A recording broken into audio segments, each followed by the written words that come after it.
Alors bonjour tout le monde, bienvenue à cette courte présentation de comment saisir votre feuille de temps. Bon, la première chose qu'il faut faire, c'est d'aller à cette adresse ici que j'ai indiquée en haut. Ensuite, lorsque vous êtes rendu à cette adresse, faire votre sign-in ici à droite. Indiquer votre mot de user et password que vous avez reçu de la part de Zoho.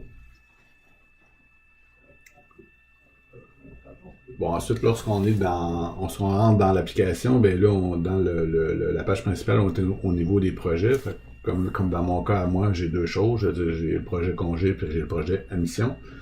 Fait que c'est là qu'on vous allez voir c'est comme un petit tableau de bord où on voit nos heures totales. Bon, pour saisir votre feuille de temps, vous allez dans l'onglet ici à gauche.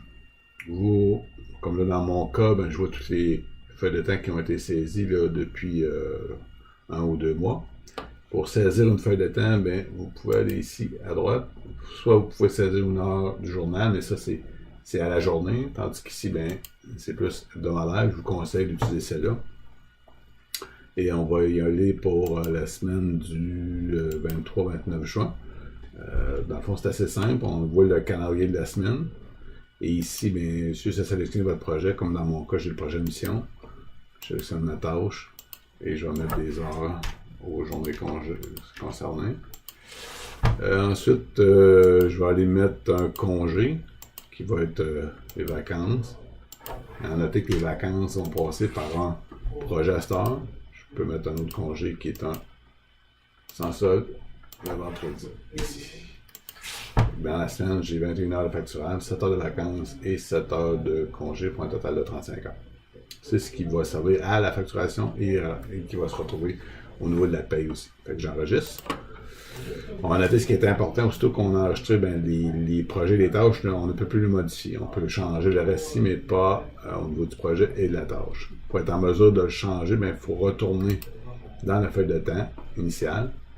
Et là, on peut aller choisir une feuille de temps et faire le changement au niveau du projet, de la journée ou de la tâche. Et effectivement, des heures.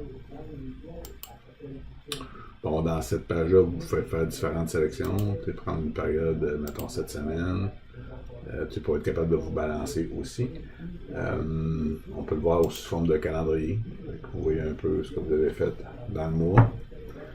Il existe aussi un onglet rapport, dans lequel lui est formaté par mois et il peut être personnalisable ici. Fait que c'est un peu ce que je voulais vous présenter pour la saisie, qui est d'après moi assez simple. Fait que je vais vous laisser là-dessus. Merci, bonjour.